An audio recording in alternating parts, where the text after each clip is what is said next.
You know, a lot of us are going through a hard time in life. Some people have been bullied, some people are just stressed out, some people are insecure, some people are fat and overweight. The world puts a lot of this shit in your mind.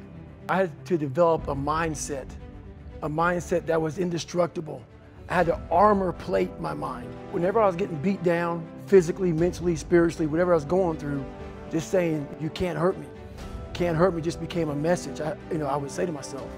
I believe that most human beings are only living at about 40% of their capability. So the mind has a governor, like a car. If you're driving a car, the car may say 130 miles an hour, but the governor's set for 91. The car wants to go. The car wants to go, but that fucking factory said, we're not going past 91. We have a factory, a nice governor in our brain, and it's a survival mechanism. It protects us from pain and suffering. The second we feel that shit, our mind says, oh no, this isn't fun. We should back off. We should sit down, find something more comfortable. And there's something about the mind.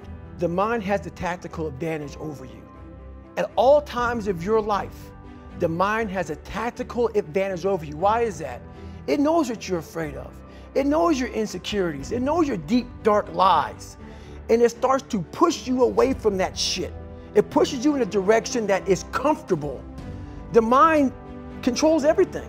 When I was growing up and I was 300 pounds and I got all fat and I got all insecure, I realized that my mind kept taking me in this direction. When things got uncomfortable for me, when I was facing my insecurities, I was facing my fears, my mind said, oh no, we have a tactical advantage. We need to get you, separate you from this feeling. Your life's all about feelings.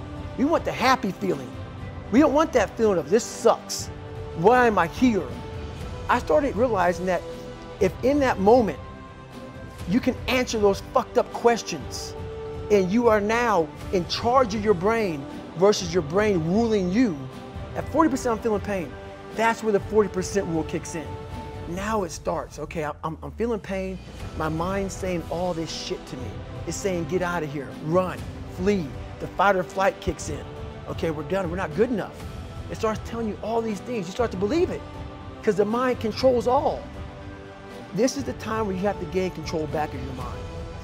Let me see if I can go 45%. And once you start giving yourself more and more hope and start realizing, okay, what are you doing?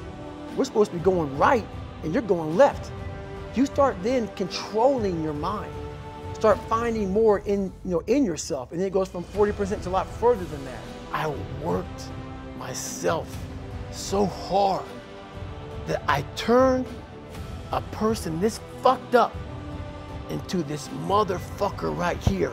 Not off of reading a fucking book off a theorist, off of going to work on myself and saying, I don't know how to do this, but I know that to get over there to that fucking side, I gotta grind myself into a fucking fine powder. And I did it.